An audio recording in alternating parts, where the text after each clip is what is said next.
Well, hello, and welcome to another episode of Mystique Femininity. It has been a bit of a break. I really felt the last season was going to be it, but sometimes you get calls, emails from individuals that want to continue. And so here we are. Since the last episode, I believe that was in July, I've had a nice break and detachment from creating, but also I've experienced what is considered a milestone birthday. And with that comes with a lot of self reflection. And being as scorpionic as I am, we are oftentimes seen as the phoenix. So the phoenix dies multiple times, but yet transform and pulls themselves from the ashes each and every time. So this season will definitely have a mark of the evolution, the process of death, but also with death, there is also rebirth as long as you're in this 3D reality. So you will be getting a lot of things to sit with, ponder, brew your tea, and really reflect on your own life, your own reality to ensure that it is what it is that you want, but also the reasoning why you came and chose to come to this planet. For episode 1, I want to title this The Identity Rebuild, Who You Become After Things Shift. Turning 40 did not make this process easy. If anything, it made it very, very painfully clear. And what really matters, what really made me who I am, became very, very, very clear. It is difficult to begin a new chapter when you have various goals that don't align with who you are, who you've developed yourself into, and you go through a mourning process. This process of having to let go of what no longer serves you. And even if you go a little bit deeper, acknowledging that what you thought served you actually didn't. It actually was your own straitjacket, and having to then unmesh from that identity of who you think you have to be, the idealized version of you, the socially acceptable, socially palatable version of you. And then when you put in the intersectionality of being a woman distinctively, there are even more complexities that arise when you have to really face who you are, reconcile with who you are, and be able to go through the process. Grieving is something in our society that is very perplexing. It's very confusing.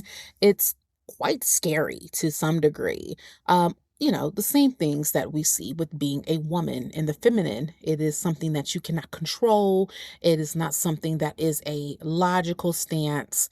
And therefore, we fear it. We try to compartmentalize it as much as we possibly can in order to essentially escape. But with grieving, I believe, just as being a woman in our cycles, we have to honor the grief process, honor the pain, honor the disappointment, honor all the things that may come out of that. Because with that, we are then able to learn, we're able to glean wisdom that is far, far deeper than any sort of optical illusion. And we give ourselves space and time because we may have had certain goals and desires, and they may have been the things that fueled us. But then if you've reached them and they're not fulfilling, that's difficult. But it's also difficult when you don't reach them, especially if you have put in loads of time, resources, money, effort, And that has not occurred.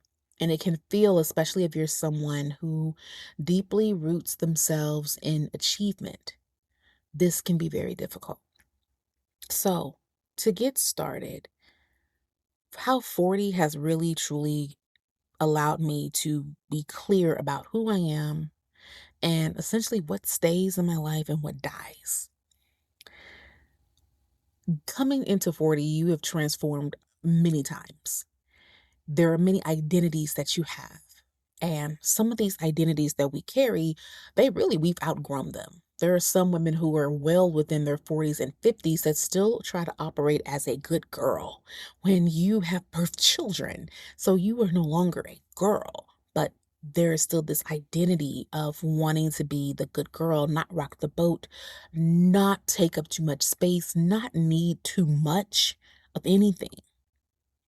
But there is a moment, a very deep moment, when you have to realize that you can't carry everything forward with you. And therefore, those identities that do not resonate, that really are not aligned, those have to leave. Those have to stay behind. Like, you have to throw those in the trash. Certain roles that we as women carry, and especially for myself, there are roles that have suffocated me. And at one point they worked. They worked out of survival mechanisms. Being nice, being kind, being pleasant were a way of being that allowed me to escape harm. But over the years, as things have calcified, they suffocated me. They did not inhibit me from being my true self. They blocked me from being able to just exist in a way that I want to, in the way that I have grown stronger into, the ways in which the divine has truly intuitively pulled me into, because I allowed those roles to remain active when they should have died. And again, I go into the grief that comes with outgrowing versions of yourself, because we can really place um, depth and heaviness into who we are. And that's just human nature. We like consistency. We enjoy being able to say, well, this is who I am. And it makes us comfortable. But there are parts of you that you haven't even tapped into, especially if you're younger listening to this.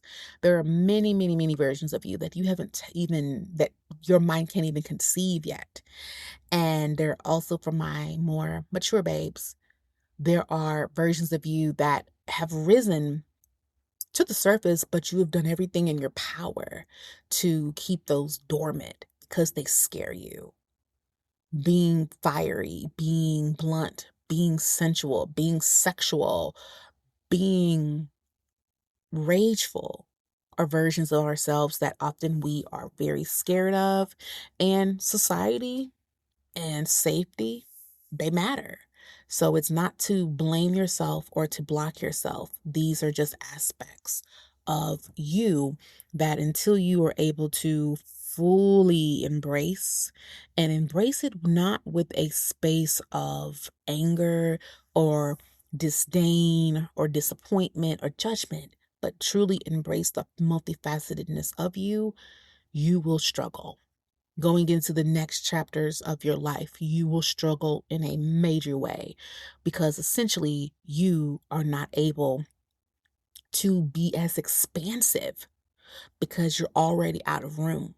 You can't take new in because you're full, and you're full of things that no longer serve you.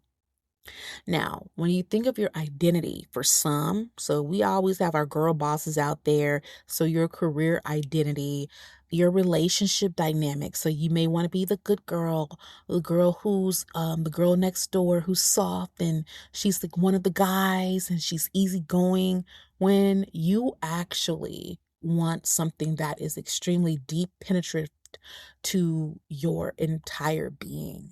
You want to be able to express yourself in the most desirable ways that excite you. It can be the whole being strong, being the strong woman who suppresses everything in order to make everyone else comfortable. You can be seen as reliable to everyone else's needs and anticipating everyone else's needs but your own. And then there's the element of performing as a whole, or what I like to say, being the performative healer. So you act as though you are so deep, so grounded, but in actuality, you are a shadow puddle and you fear depth. You cosplay it very well, but you fear depth. You fear intimacy. You fear what is not cleaned up. You fear what is considered messy, which is this human existence. Now, when you're looking at you, and as I've done, especially in the last 6 months, you have to sit with those things and you have to have no resentment towards them. You have to have no blame. And you have to trust that the experiences that you had were the ones that you needed, because there are some experiences that you need to experience in order to be able to help someone else not experience those, or to be able to at least meet another person who is experiencing that and being able to show a different reality as that you lived this and now you're experiencing and living something completely different. Some of your identities, however, they don't have to be exploded. You don't have to do away with them. And there's other parts of you that will need to expire, and you need to allow them to flow out of you very fluidly with a lot of grace and a lot of honor. In the last 6 months, knowing that this chapter was coming, there was a level of curiosity, a level of excitement, but also a level of anger because I was not where I desired to be. But with all things, it is beautiful to be able to have experienced a wide variety.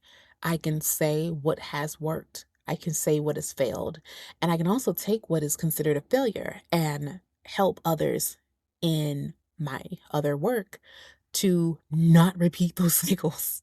You can't truly give people gems if you have not been in the dirt. You have had to go in and dig for that and pull yourself out. You cannot teach anyone how to do that if you yourself has never done. Now, I want to move into an area about how when you are going through this evolution of your identity, there is a kind of a quiet collapse of the woman that you have been hiding. And once you allow that eclipsing of old versions to fall away, now the woman who is there, who's been hidden for all these years, starts to emerge, and you have to reconcile with that. Often, this version of you is in a very emotional core element. You may not recognize her. The things that used to drive you, like success, that doesn't satisfy you like it used to. You are not impressed with the shiny aspects of what society as a collective hold as near and dear. There's still a bit of grief that will come. It's very low grade. It hits, and that's just the nature of grief. Grief comes in so many waves in different forms, and we may not feel as though we should have grief about this, but we do. And then there's the element of loneliness that comes with evolving. And this evolution will come in a space in which you may not have language for it. So you're not able to articulate what you're feeling, at least not as of yet. But as your identity becomes more structured in who you really are. It is a most beautiful thing, a beautiful aspect that comes. No one really likes to talk about the collapse because it's not dramatic, but it is extremely important to honor because what had to be destroyed leaves something that can be one of the most beautiful experiences of your life. Now, as I have entered in this chapter, I have done a lot of refinement. There are aspects of my life that I am rebuilding. I don't see it as reinvention or anything trendy. I see this as the real me taking form and taking shape in a way that not only honors myself, but honors the divine in the most miraculous ways. Because we often want to be a version that eclipses the magnitude of what the divine is. And that is unfortunate. But as we grow, as we evolve, we then start to feel more comfortable in the expansive, the abundant that is all that is of the feminine. Now, I want to put kind of a notion. When I think of reintervention, I think of rejection. Like I'm having to recreate something that I didn't like. And then there's refinement. Refinement is more of an integration.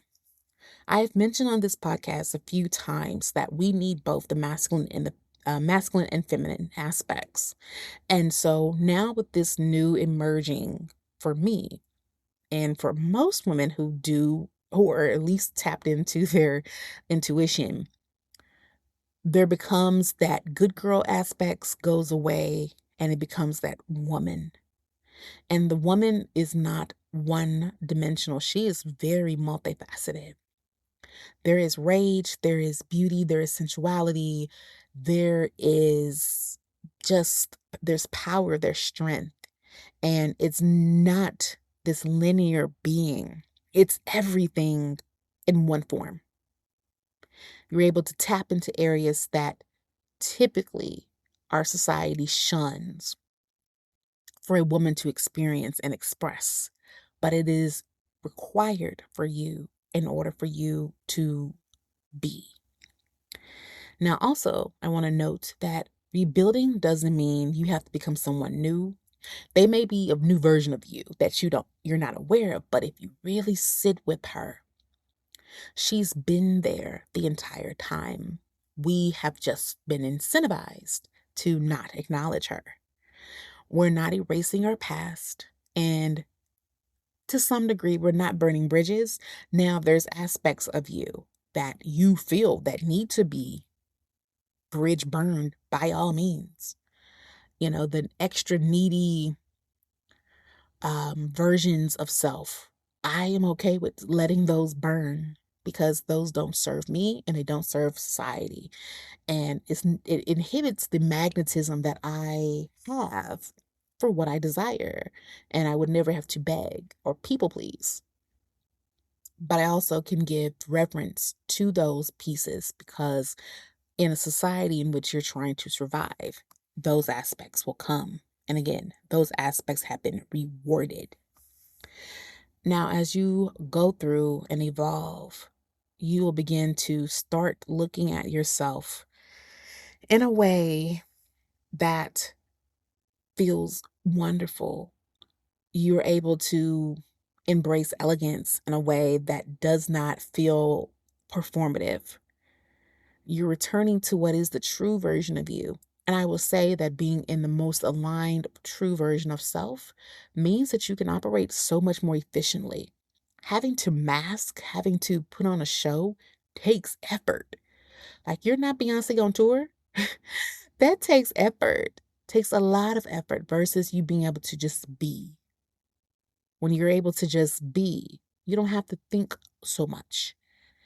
You don't have to strategize so much. You are able to be attuned to what feels good. You are able to attune to what doesn't feel good. what doesn't serve you, and you're able to let go of things much sooner versus than trying to make them work. Now, in areas that I have really had to sit with, um, think about structure and frameworks often because that's just how my brain works. And so I look at things, systems, not needing to be rigid, but being very much the container. And there's three elements when you're working with your identity. There is the self, that is the visible. These are the things, aspects of you that people potentially can see. So, what roles do you have in your life? Are you a mother, sister, daughter, wife, girlfriend, booty call? Like there's a lot of aspects of roles. Caretaking. Are we the nurturer? Are we the healer? Like, what are those roles? Being very clear. What routines and habits do we have because of those roles? Then, how do you move through the world? How are you operating? Are you meek and mild? Are you shy? Are you loud and aggressive? Or do you just kind of float depending on your area? And then, what others can name about you? That is the self, I guess, the visible. Like when people think of you, what do they think about?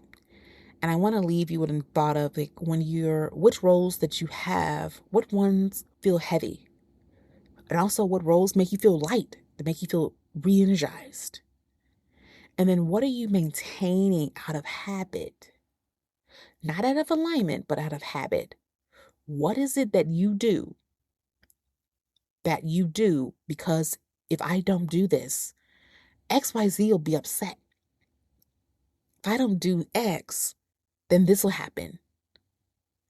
I really want you to sit with that notion because that, my lovelies, is extremely important in identifying who you are and what parts of you may need to fall away. The next layer of the identity is going to be your soul. That's the internal. So, what are your desires? Are you tapped into your intuition? What are the truths that are coming from the emotional aspects of you, the pieces that we often suppress? What feels like nourishment? What is draining?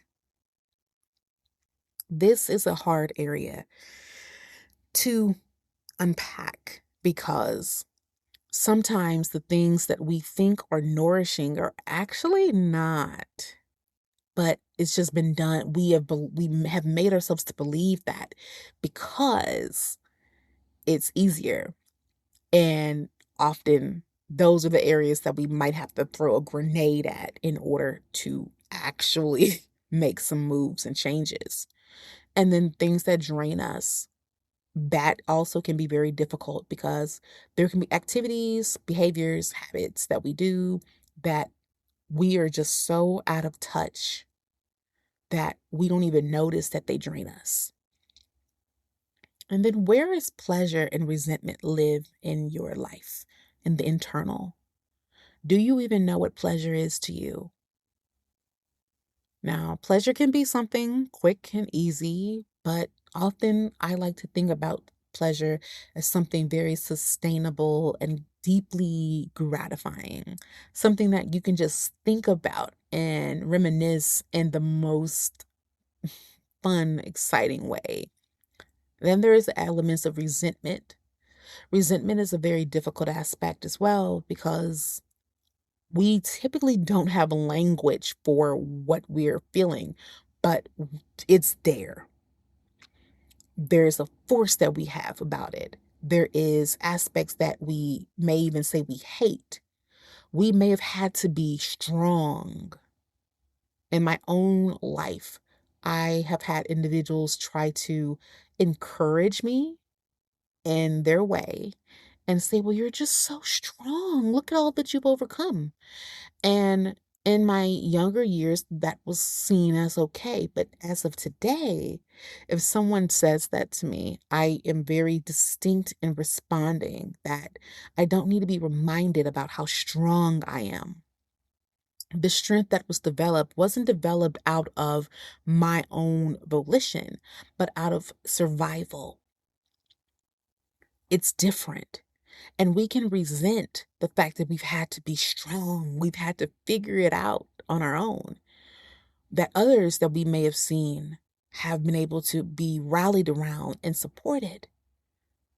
And that's just one example of where resentment can show up. But resentment about our lives, who we are, how we've developed, it can even be aesthetically. We might resent what we are, but on the deeper levels, in the emotional aspects, those are areas that you really have to look at.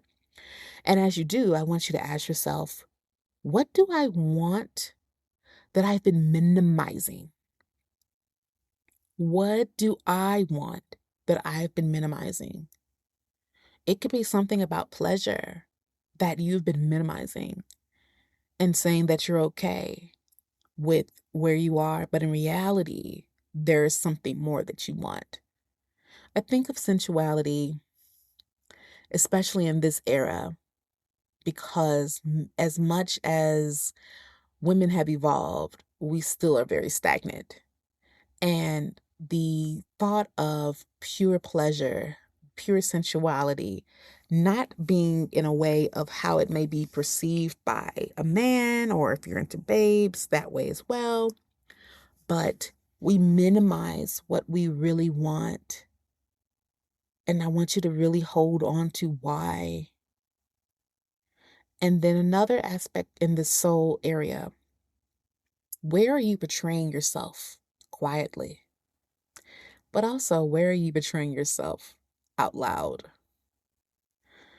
Are you continuing to engage with belief systems, stories, the narrative that you hold that do no longer serve you, that are constantly keeping you deactivating your intuition, deactivating your desires, deactivating your abilities to engage with pleasure, which is the divine feminine in so many areas? Now, the last layer of the identification, and unpacking is going to be source. This is your deepest knowing. This is where you are truly connecting with your feminine. These are your values, your spiritual orientation, the part of you untouched by trends and performance.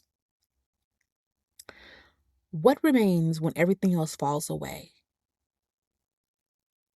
What feels ethereal about you? When it comes to source, we do a lot of things to ignore it.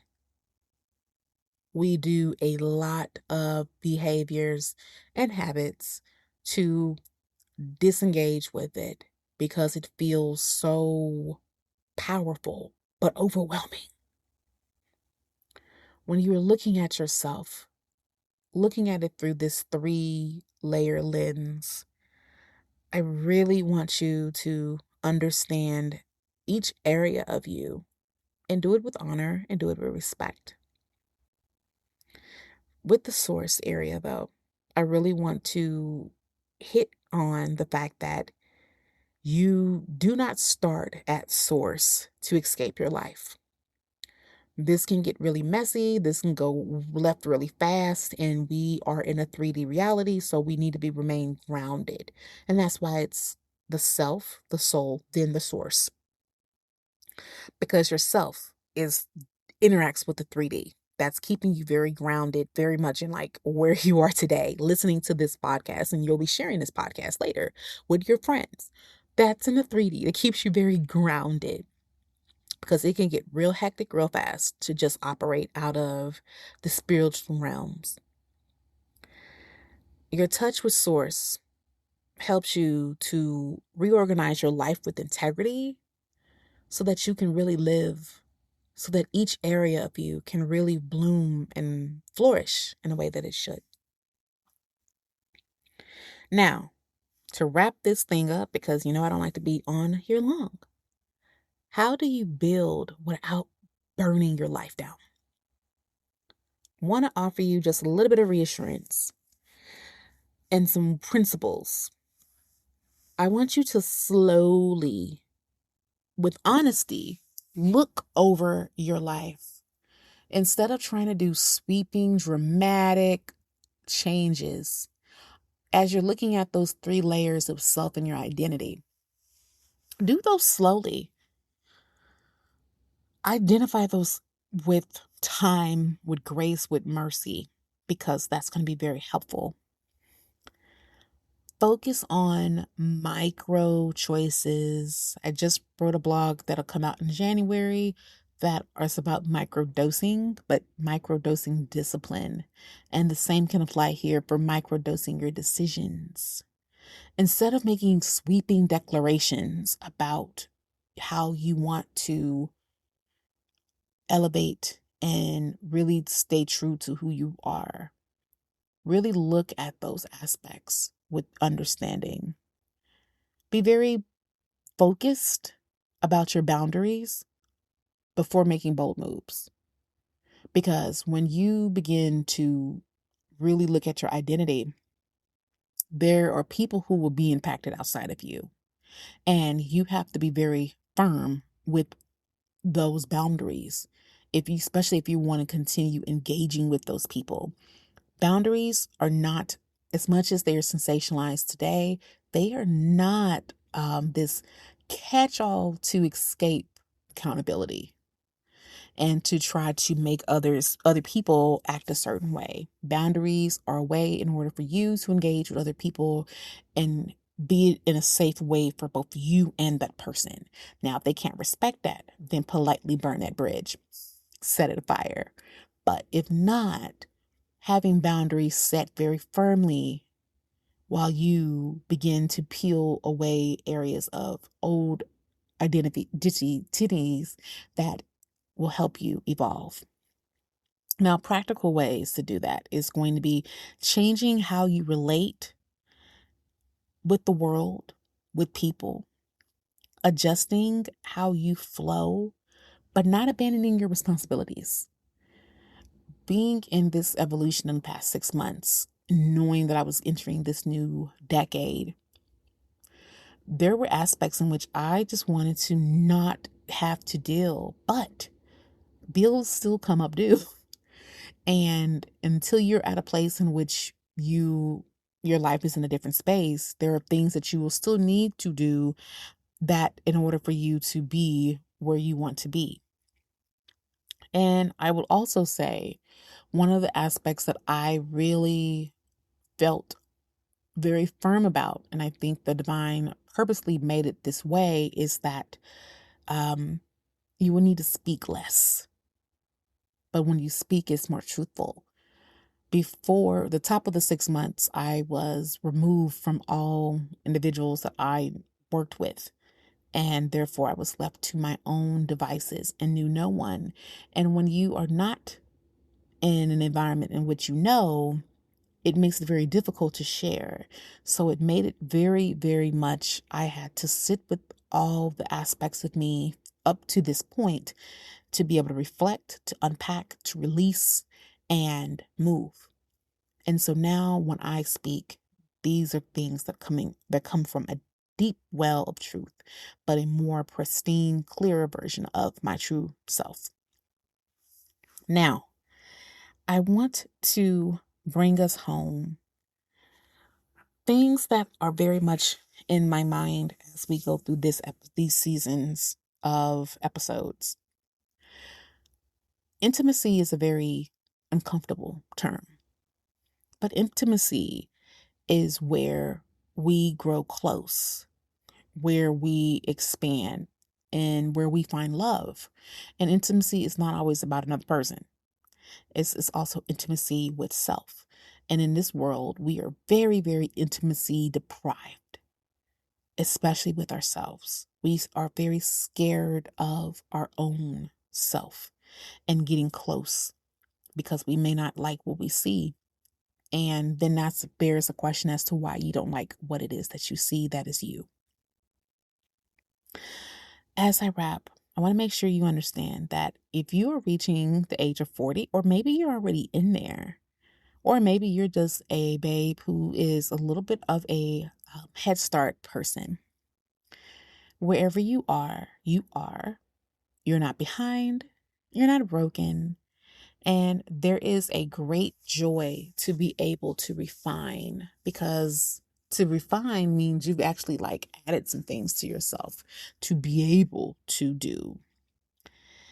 And if you're in the middle of your identity rebuild, I would love it if you would share this on your socials, because there's other babes out there that need to hear this as well. And maybe you can do it in somewhat of a connective way. And until next time, make sure you are living your best life.